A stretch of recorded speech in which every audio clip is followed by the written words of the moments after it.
Success for me is like in little things. Like if I write a song and I'm really happy with the lyrics, or if I'm really happy with like how it's structured, then I feel like that's successful. Hi KLAT, I am Jessika Kay, and this is my Get to Know Me.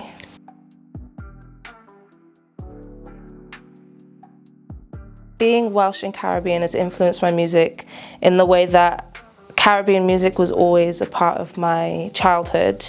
I definitely like to make more like lovers rock and reggae style music, and I do when I'm at home, but I think it's time for me to start like releasing some. But it's definitely played a big role in my musical influence, just because that's what I grew up listening to, and it's a big part of my identity. My family are very musical on my Caribbean side and my Welsh side, so yeah, I grew up just hearing all about them like making music and being a part of the music industry back in London with lovers rock. So it's a big part of my musical influence.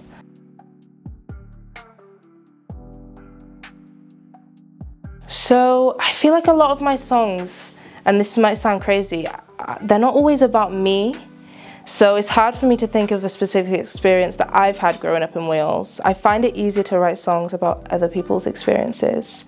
But yeah, saying that, I would like to learn Welsh, and I would like to make a song in Welsh. And maybe that song could be about something, you know, growing up in Wales or experience that I've had here. So maybe that's incoming.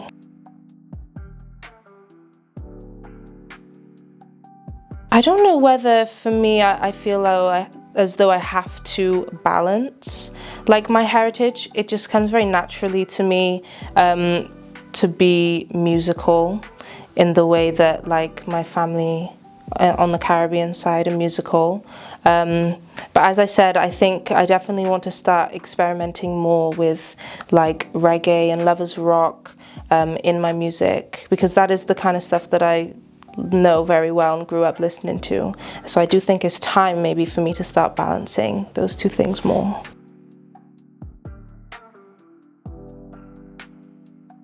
Wow, so it feels very validating to have been chosen for the Launchpad Fund. I feel like I suffer a lot with like imposter syndrome. So when things like that happen and I'm in the room with people who I know are really talented, and there's someone who thinks that I'm equally as talented, for me that's very validating. And I think in terms of my music now, that's gonna make me more confident to start releasing stuff. So thank you to Horizons for that.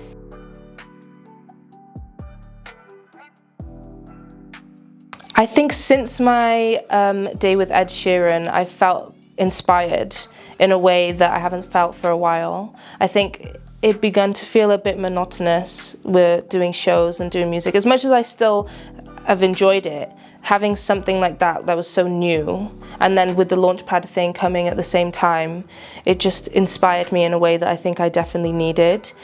So since then, I think it's changed how I look at like content and stuff. Started to realize maybe I should start posting more, because people seem to be really interested with the Ed, with seeing like me and Ed together. So in that way, it inspired me to make more music, but also to start documenting it more.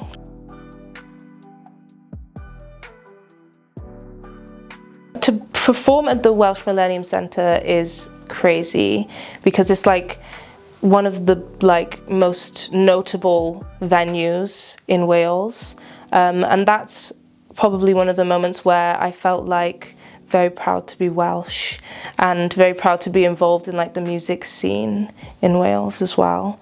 And I think again that came with like a validation, where like each time something big like that happens for me, I start to feel more like I belong in the music scene.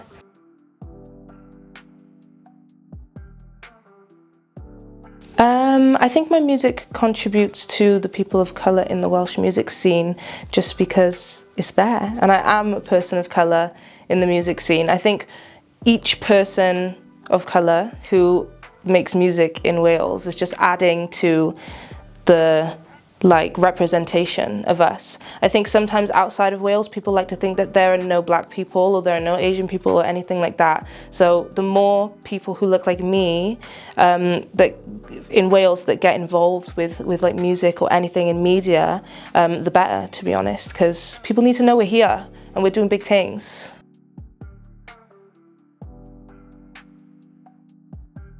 I like Erykah Badu, right? Because she has like a style, a very, very defined style. And I think that's something that I need. So to be involved with her, I feel like she would be good on the music side, but also on the visual side. And she'd probably like dress me and she'd tell me like what to do. And we could do a video together. And I think that would be pretty cool. I could probably learn a thing or two from her because she's very herself. And I like that.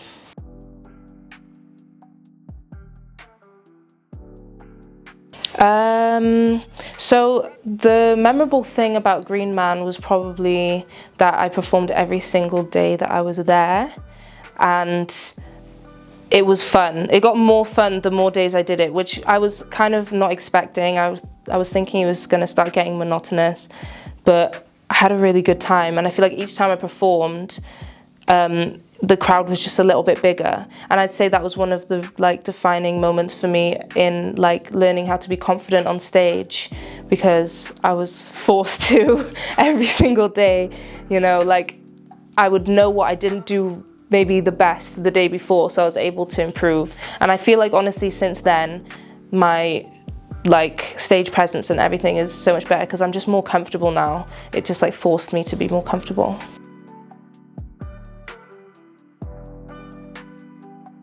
You would expect my identity to be something that I would use as inspiration for songwriting, because it's been like a point of contention for me quite a lot. Like growing up, I had a bit of an identity crisis, you know. I went to like very majority white institutions like schools and after school clubs and everything. But to be honest, when I'm writing, that's not something that I really write about. Because I feel like I've come to terms with it and I'm so comfortable with myself now. If I'm writing about things, I'm usually taking inspiration from, not within myself, from other places. So, which is interesting. I feel like you'd expect me to write about myself more, but I think writing is the time where I want to not think about myself. Makes me sound like I just think about myself all the other times.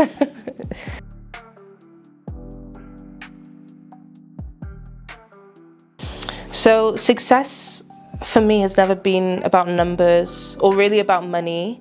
I think success for me is like in little things. Like if I write a song and I'm really, really happy with the lyrics, or if I'm really, really happy with like how it's structured, then I feel like that's successful.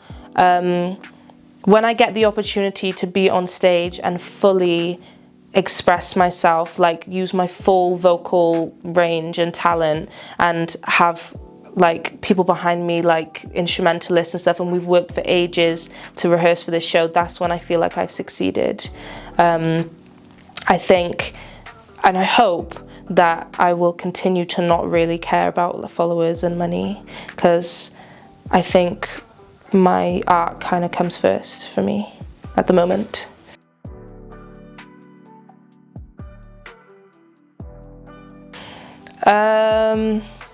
It's just emotions taking me over. Maybe that. I always write really emotional songs. That's a cover though, but still.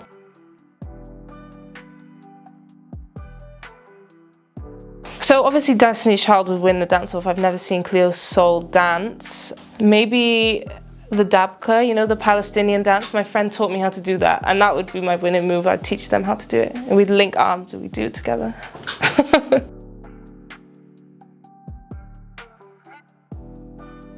I would probably say Lauryn Hill, because I saw Lauryn Hill live and her voice just blew me away. And the first thing I would sing, I'd probably sing one of my songs to hear what it sounds like when someone better at singing sings it. Probably.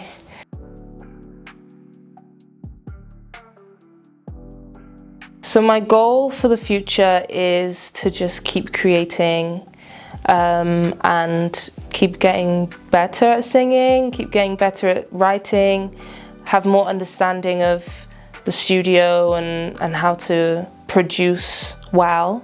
And that looks like me making EPs and making singles and releasing them, and continuing to release them so that people can see my progress.